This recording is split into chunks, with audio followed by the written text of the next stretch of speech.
Hello viewers, welcome to my channel. I'm your educator Akashdeep Kaur Brad. Today we will do the next reading skills that are intensive and extensive reading. Intensive reading. It is a technique that involves reading a text in detail with a specific purpose or goal. The goal is to understand the language deeply. Intensive reading ਕੀ ਹੁੰਦੀ ਹੈ? ਕਿਸੇ text ਨੂੰ ਬਹੁਤ detail ਵਿੱਚ ਪੜ੍ਹਨਾ ਤੇ ਉਹਦਾ ਪਰਪਸ ਕੀ ਹੈ ਪੜ੍ਹਨ ਦਾ ਡਿਟੇਲ ਵਿੱਚ? ਉਹਦਾ ਪਰਪਸ ਹੈ ਉਸ ਲੈਂਗੁਏਜ ਨੂੰ, ਉਸ ਟੈਕਸਟ ਨੂੰ ਚੰਗੀ ਤਰ੍ਹਾਂ ਸਮਝਣਾ, ਉਹਦੀ ਇਨ ਡੈਪਥ ਉਸ ਮਟੀਰੀਅਲ ਨੂੰ, ਜਿਹੜਾ ਮਟੀਰੀਅਲ ਤੁਹਾਡੇ ਸਾਹਮਣੇ ਹੈ, ਜਿਹੜਾ ਟੈਕਸਟ ਤੁਹਾਡੇ ਸਾਹਮਣੇ ਹੈ, ਉਹਨੂੰ ਬਹੁਤ ਕਲੋਜ਼ਲੀ, ਡੀਪਲੀ, ਇਨ ਡੈਪਥ ਪੜ੍ਹਨਾ ਤਾਂ ਕਿ ਡਿਟੇਲ ਚ ਪੜ੍ਹ ਕੇ ਤੁਸੀਂ ਉਹਨੂੰ ਚੰਗੀ ਤਰ੍ਹਾਂ ਸਮਝ ਸਕੋ। ਇਹ ਹੁੰਦਾ intensive reading. It is a technique that involves reading a text in detail with a specific purpose or goal. The goal is to understand the language deeply. Intensive reading involves reading the material closely and deeply to get specific details and to gain maximum understanding of the literal meaning of the text. Intensive reading ਕੀ ਹੈ? ਇਹਦੇ ਵਿੱਚ in depth ਪੜ੍ਹਨਾ ਹੈ, closely ਪੜ੍ਹਨਾ ਹੈ, detail ਵਿੱਚ ਪੜ੍ਹਨਾ ਹੈ ਟੈਕਸਟ ਨੂੰ, ਤੇ ਉਹਨੂੰ ਪੜ੍ਹਨ ਦਾ ਪਰਪਸ ਕੀ ਹੁੰਦਾ ਹੈ ਕਿ ਉਹਨੂੰ ਚੰਗੀ ਤਰ੍ਹਾਂ ਸਮਝ ਸਕੋ। Intensive reading helps to develop reading skills, vocabulary and mastering grammar. Intensive reading ਜਦੋਂ ਅਸੀਂ ਕਰਦੇ ਹਾਂ, ਡਿਟੇਲ ਵਿੱਚ ਜਦੋਂ ਕਿਸੇ ਮਟੀਰੀਅਲ ਨੂੰ ਅਸੀਂ ਪੜ੍ਹਦੇ ਹਾਂ ਤਾਂ ਉਹਦੇ ਨਾਲ ਸਾਡੀ ਰੀਡਿੰਗ ਸਕਿੱਲਸ ਇੰਪਰੂਵ ਹੁੰਦੀਆਂ, ਸਾਡੀ ਵੋਕੈਬਲਰੀ ਇੰਪਰੂਵ ਹੁੰਦੀ ਹੈ, ਸਾਡੀ ਗ੍ਰਾਮਰ ਇੰਪਰੂਵ ਹੁੰਦੀ ਹੈ। The readers read multiple books, newspapers, magazines, etc. to get the maximum understanding of the topic of their interest. ਜਿਸ ਟੌਪਿਕ ਨੂੰ ਉਹ ਚੰਗੀ ਤਰ੍ਹਾਂ ਸਮਝਣਾ ਚਾਹੁੰਦੇ ਹੈ, ਉਹਨੂੰ ਸਮਝਣ ਵਾਸਤੇ ਰੀਡਰਸ ਫਿਰ ਕੀ ਕਰਦੇ ਆ? ਨਾ ਕੇਵਲ ਮਤਲਬ ਇੱਕ ਮਟੀਰੀਅਲ, ਇੱਕ ਬੁੱਕ ਪੜ੍ਹਨਗੇ, ਬਲਕਿ ਉਸ ਟੌਪਿਕ ਨਾਲ ਰਿਲੇਟਿਡ ਉਹ ਮਲਟੀਪਲ ਬੁੱਕਸ, ਬਹੁਤ ਸਾਰੀਆਂ ਬੁੱਕਸ ਪੜ੍ਹਨਗੇ, ਉਸ ਟੌਪਿਕ ਦੇ ਬਾਰੇ ਵਿੱਚ ਉਹ ਨਿਊਜ਼ਪੇਪਰਸ ਵਿੱਚ ਪੜ੍ਹਨਗੇ, ਮੈਗਜ਼ੀਨਸ ਵਿੱਚ ਪੜ੍ਹਨਗੇ, ਤਾਂ ਕਿ ਉਸ ਟੌਪਿਕ ਦੀ ਉਹਨਾਂ ਨੂੰ ਮੈਕਸਿਮਮ ਅੰਡਰਸਟੈਂਡਿੰਗ ਹੋ ਸਕੇ।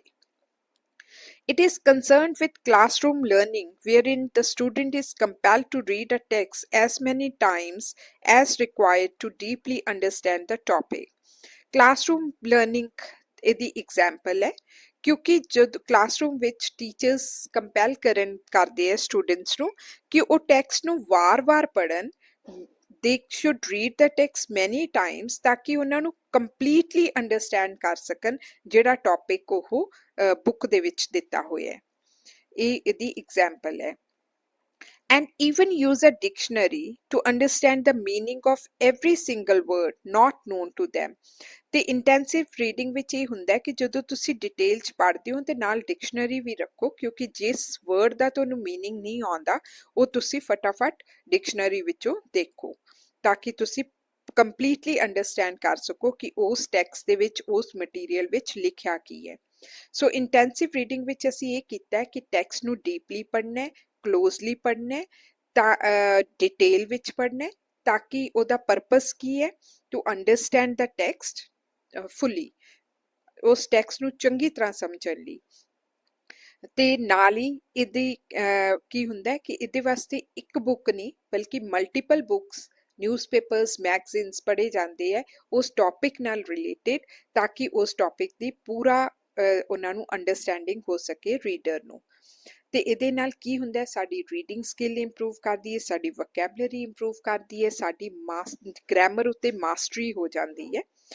ਤੇ ਇਹਦੀ ਐਗਜ਼ਾਮਪਲ ਹੈਗੀ ਹੈ ਕਲਾਸਰੂਮ ਲਰਨਿੰਗ, ਜਿੱਥੇ ਸਟੂਡੈਂਟ ਕੀ ਕਰਦੇ ਆ, ਉਹਨਾਂ ਨੂੰ ਟੀਚਰਸ ਕੰਪੈਲ ਕਰਦੇ ਆ ਕਿ ਉਹ ਟੈਕਸਟ ਨੂੰ ਵਾਰ-ਵਾਰ ਪੜ੍ਹਨ ਤਾਂ ਕਿ ਟੌਪਿਕ ਦੀ ਉਹਨਾਂ ਨੂੰ ਪੂਰੀ ਅੰਡਰਸਟੈਂਡਿੰਗ ਹੋ ਸਕੇ।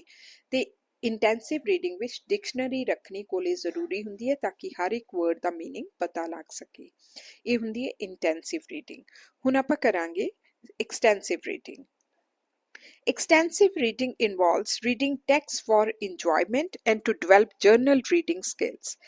ਐਕਸਟੈਂਸਿਵ ਰੀਡਿੰਗ ਹੁੰਦੀ ਹੈ ਇਹਦੇ ਵਿੱਚ ਤੁਸੀਂ ਕਿਸੇ ਟੈਕਸਟ ਨੂੰ ਜ਼ਿਆਦਾ ਅੰਡਰਸਟੈਂਡ ਕਰਨ ਦੀ ਬਜਾਏ ਮਤਲਬ ਉਹਨੂੰ ਫੁੱਲੀ ਡਿਟੇਲ ਵਿੱਚ ਪੜ੍ਹਨ ਦੀ ਬਜਾਏ ਇਹਦੇ ਵਿੱਚ ਕੀ ਹੁੰਦਾ ਕਿ ਅਸੀਂ ਟੈਕਸਟ ਨੂੰ ਪੜ੍ਹਦੇ ਹਾਂ ਮਟੀਰੀਅਲ ਨੂੰ ਪੜ੍ਹਦੇ ਹਾਂ ਆਪਦੀ ਇੰਜੋਇਮੈਂਟ ਫਨ ਸੇਕ ਆਪਣੇ ਪਲੇਜ਼ਰ ਵਾਸਤੇ ਤੇ ਇਹਦੇ ਨਾਲ ਸਾਡੀਆਂ ਰੀਡਿੰਗ ਸਕਿੱਲਸ ਵੀ ਇੰਪਰੂਵ ਕਰਦੀਆਂ ਕੀ ਇੰਪਰੂਵ ਕਰਦਾ ਜੋ ਕੁਝ ਇੰਟੈਂਸਿਵ ਰੀਡਿੰਗ 'ਚ ਅਸੀਂ ਲਿਖਿਆ ਸੇਮ ਲਿਖਾਂਗੇ ਇਹਦੇ ਨਾਲ ਸਾਡੀ ਰੀਡਿੰਗ ਸਕਿੱਲਸ ਇੰਪਰੂਵ ਕਰਦੀਆਂ ਸਾਡੀ ਵੋਕੈਬਲਰੀ ਇੰਪਰੂਵ ਕਰਦੀ ਹੈ ਸਾਡੀ ਗ੍ਰਾਮਰ ਇੰਪਰੂਵ ਕਰਦੀ ਹੈ ਤੇ ਨਾਲ ਹੀ ਰੀਡਿੰਗ ਸਪੀਡ ਵੀ ਇਨਕਰੀਜ਼ ਕਰਦੀ ਹੈ ਸੋ ਇਹ ਹੁੰਦੀ ਹੈ extensive reading.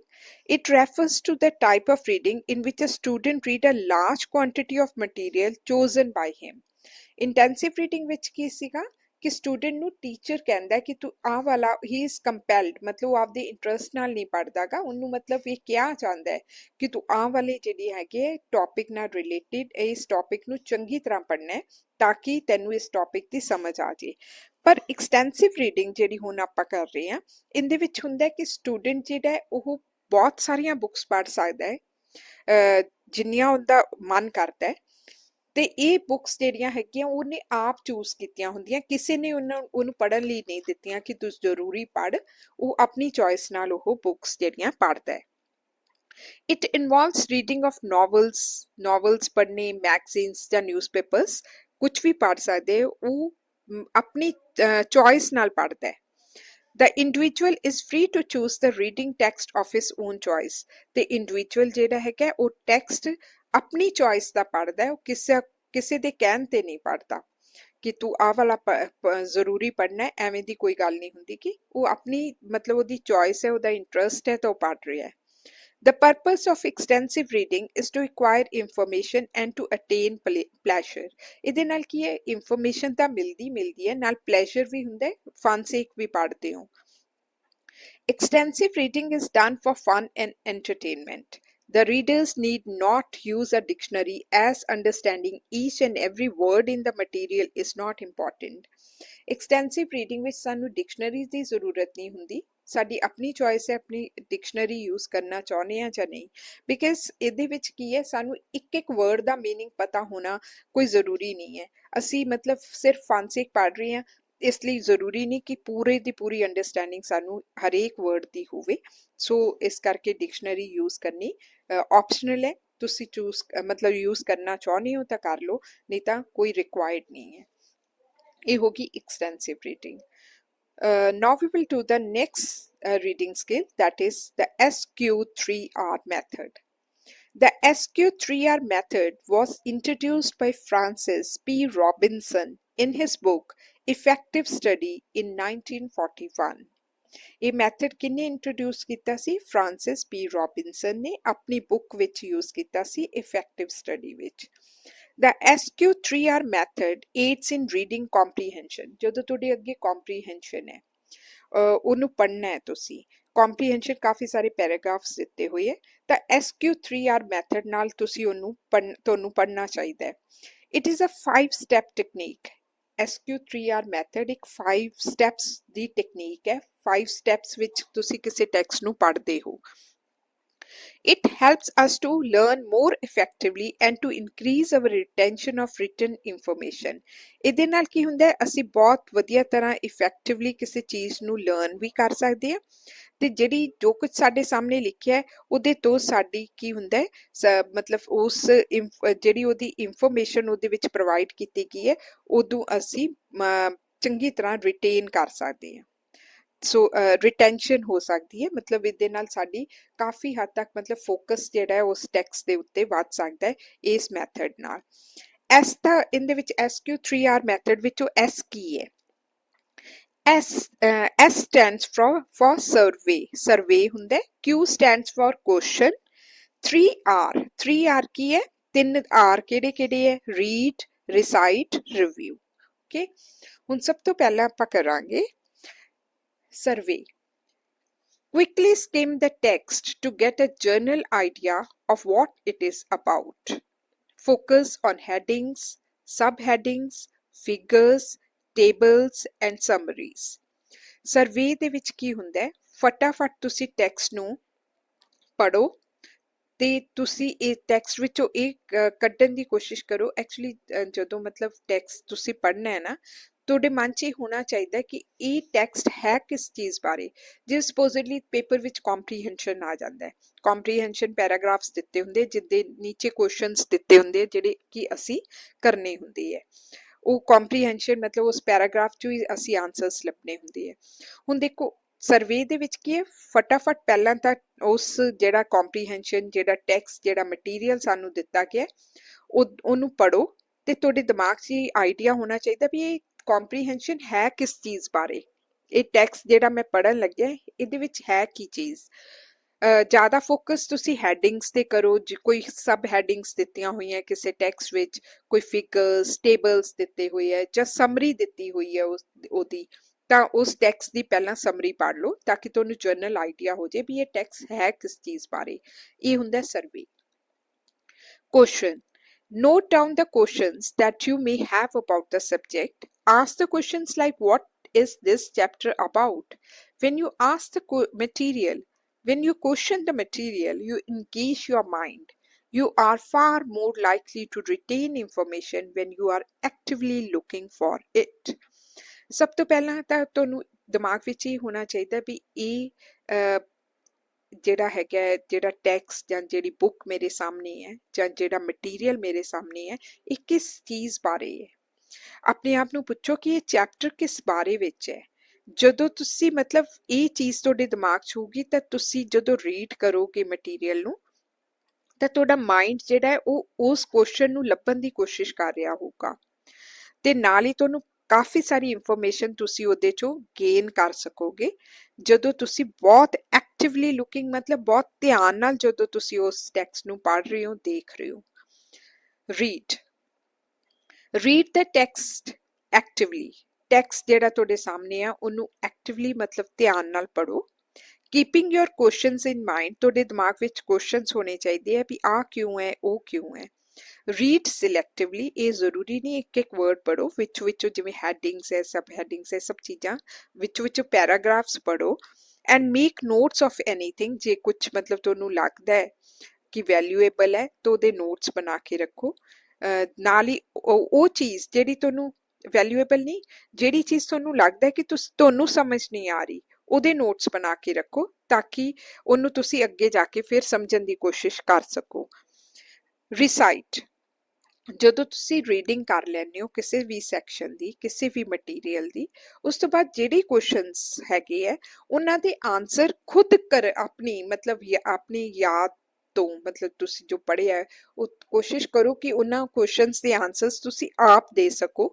ਤੁਹਾਨੂੰ ਦੁਬਾਰਾ ਉਹ ਸੈਕਸ਼ਨ ਪੜ੍ਹਨ ਦੀ ਜ਼ਰੂਰਤ ਨਾ ਪਵੇ। ਰੀਡ ਨਾ ਕਰੋ ਤੁਸੀਂ, ਬਲਕਿ ਉਸ ਸੈਕਸ਼ਨ ਦੇ ਵਿੱਚ ਜਿੰਨੇ ਵੀ ਕੁਐਸਚਨਸ ਤੁਹਾਨੂੰ ਪੁੱਛੇ ਗਏ ਹੈ ਉਹਨਾਂ ਦੇ ਆਨਸਰ ਆਪ ਆਪਣੀ ਮੈਮਰੀ ਤੋਂ ਦੇਣ ਦੀ ਕੋਸ਼ਿਸ਼ ਕਰੋ।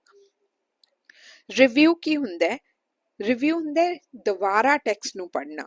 Read the text again if you think you have not fully understood it. ਜੇਕਰ ਤੁਹਾਨੂੰ ਲੱਗਦਾ ਹੈ ਕਿ ਤੁਸੀਂ ਟੈਕਸਟ ਨੂੰ ਪੂਰੀ ਤਰ੍ਹਾਂ ਨਾਲ ਸਮਝ ਨਹੀਂ ਸਕੇ ਤਾਂ ਉਹਨੂੰ ਦੁਬਾਰਾ ਪੜ੍ਹੋ। ਫਿਰ ਉਹ ਜਿਹੜਾ ਮਟੀਰੀਅਲ ਹੈ ਉਹਨੂੰ ਕਿਸੇ ਹੋਰ ਨਾਲ ਡਿਸਕਸ ਕਰੋ ਕਿ ਇਹਦੇ ਵਿੱਚ ਕੀ ਲਿਖਿਆ ਹੋਇਆ ਹੈ ਤੇ ਆਪਦੇ ਵਿਊਜ਼ ਵੀ ਦਿਓ, ਅਗਲੇ ਦੇ ਵਿਊਜ਼ ਵੀ ਸੁਣੋ। ਇਹਦੇ ਨਾਲ ਕੀ ਹੁੰਦਾ ਹੈ ਕਿ ਰਿਵਿਊਇੰਗ ਹੋ ਜਾਂਦੀ ਹੈ ਇਨਫੋਰਮੇਸ਼ਨ ਦੀ। ਫਾਈਨਲੀ ਕੀ ਕਰੋ, schedule regular reviews of the material to keep it fresh in your mind। ਆਪਣੇ ਮਾਈਂਡ ਵਿੱਚ ਚੀਜ਼ਾਂ ਨੂੰ ਹਮੇਸ਼ਾ ਯਾਦ ਰੱਖਣ ਵਾਸਤੇ ਰਿਵਿਊ ਜਿਹੜੀ ਹੈਗੀ ਹੈ ਤੁਹਾਨੂੰ ਡਿਫਰੈਂਟ ਰਿਵਿਊਜ਼ ਉਸ ਮਟੀਰੀਅਲ ਦੇ ਸਮੇਂ-ਸਮੇਂ ਤੇ ਦੁਬਾਰਾ ਕਰਦੇ ਰਹਿਣਾ ਚਾਹੀਦਾ ਹੈ। ਇਸ ਮਟੀਰੀਅਲ ਨੂੰ ਰਿਵਿਊ ਕਰਨ ਲਈ ਮਤਲਬ ਤੁਸੀਂ ਇੱਕ ਹਫ਼ਤੇ ਬਾਅਦ ਦੁਬਾਰਾ ਤੋਂ ਰਿਵਿਊ ਕਰੋ, ਉਸ ਮਟੀਰੀਅਲ ਨੂੰ ਰੀਡ ਕਰੋ ਜਾਂ ਕਿਸੇ ਨਾਲ ਡਿਸਕਸ ਕਰੋ ਜਾਂ ਆਫਟਰ ਅ ਮੰਥ ਕਰੋ ਜਾਂ ਆਫਟਰ ਸੈਵਰਲ ਮੰਥਸ। ਤੁਹਾਨੂੰ ਮਤਲਬ ਉਹਨੂੰ ਦੁਬਾਰਾ ਤੋਂ ਡਿਸਕਸ ਜ਼ਰੂਰ ਕਰਨਾ ਚਾਹੀਦਾ ਹੈ ਜਾਂ ਦੁਬਾਰਾ ਟੈਕਸਟ ਨੂੰ ਜ਼ਰੂਰ ਪੜ੍ਹਨਾ ਚਾਹੀਦਾ ਹੈ, ਰਿਵਿਊ ਕਰਨਾ ਚਾਹੀਦਾ ਹੈ। ਰਿਵਿਊ ਕੀ ਹੈਗਾ? ਦੁਬਾਰਾ ਪੜ੍ਹਨਾ। ਰਿਵਿਊ ਹੁੰਦਾ ਹੈ ਦੁਬਾਰਾ ਮਤਲਬ ਪੜ੍ਹੇ ਨੂੰ ਫਿਰ ਦੁਬਾਰਾ ਪੜ੍ਹਨਾ। ਠੀਕ ਹੈ, ਸੋ ਇਹ ਹੋ ਗਿਆ ਆਪਣਾ SQ3R ਮੈਥਡ, ਜਿਹਦੇ ਵਿੱਚ ਮਤਲਬ ਪਹਿਲਾਂ ਤਾਂ ਟੈਕਸਟ ਨੂੰ ਆਪਾਂ ਫਟਾਫਟ ਦੇਖਿਆ, ਉਹਦੀਆਂ ਹੈਡਿੰਗਸ, ਉਹਦੀਆਂ ਸਬ ਹੈਡਿੰਗਸ ਦੇਖੀਆਂ, ਫਿਰ ਕੁਝ ਕੁਐਸਚਨ ਸਾਡੇ ਦਿਮਾਗ ਵਿੱਚ ਸੀਗੇ ਕਿ ਇਹ ਟੈਕਸਟ ਕਿਸ ਚੀਜ਼ ਦੇ ਬਾਰੇ ਵਿੱਚ ਹੈ, ਫਿਰ ਅਸੀਂ ਟੈਕਸਟ ਨੂੰ ਪੜ੍ਹਿਆ, ਰੀਡ ਕੀਤਾ, ਤੇ ਫਿਰ ਉਹਨਾਂ ਕੁਐਸਚਨਸ ਦੇ ਆਨਸਰਸ ਲੱਭਣ ਦੀ ਕੋਸ਼ਿਸ਼ ਕੀਤੀ। ਨਾਲ ਹੀ ਅਸੀਂ ਉਹ ਚੀਜ਼ਾਂ ਜਿਹੜੀਆਂ ਨਹੀਂ ਸਮਝ ਆਈਆਂ ਉਹਨਾਂ ਦੇ ਨੋਟਸ ਬਣਾ ਲਏ ਕਿ ਆਹ ਚੀਜ਼ਾਂ ਨਹੀਂ ਸਮਝ ਆਈਆਂ। ਫਿਰ ਸੈਕਸ਼ਨ ਨੂੰ ਪੜ੍ਹਨ ਤੋਂ ਬਾਅਦ ਤੁਸੀਂ ਜਿਹੜੇ ਕੁਐਸਚਨ ਸੀਗੇ ਉਹਨਾਂ ਨੂੰ ਆਪ ਆਨਸਰ ਦੇਣ ਦੀ ਕੋਸ਼ਿਸ਼ ਕੀਤੀ, ਦੁਬਾਰਾ ਨਹੀਂ ਪੜ੍ਹਿਆ। ਰਿਵਿਊ ਦੇ ਵਿੱਚ ਫਿਰ ਅਸੀਂ ਕੀਤਾ ਕਿ ਟੈਕਸਟ ਨੂੰ ਦੁਬਾਰਾ ਪੜ੍ਹਿਆ, ਫਿਰ ਉਹਨੂੰ ਸਮਝਣ ਦੀ ਕੋਸ਼ਿਸ਼ ਕੀਤੀ, ਤੇ ਫਿਰ ਉਸ ਤੋਂ ਬਾਅਦ ਕਿਸੇ ਨਾਲ ਡਿਸਕਸ ਕੀਤਾ। ਡਿਸਕਸ ਕਰਨ ਨਾਲ ਵੀ ਰਿਵਿਊ ਹੋ ਜਾਂਦਾ ਹੈ, ਤੇ ਫਿਰ ਰੀ ਰਿਵਿਊ ਕਰਨ ਵਾਸਤੇ ਕੋਈ ਮਹੀਨੇ ਬਾਅਦ, ਹਫਤੇ ਬਾਅਦ ਜਾਂ ਕੁਝ ਮਹੀਨਿਆਂ ਬਾਅਦ ਤੁਸੀਂ ਦੁਬਾਰਾ ਤੋਂ ਉਸ ਟੈਕਸਟ ਨੂੰ ਰਿਵਿਊ ਕਰੋ। That's all for today. Kindly like and subscribe my channel.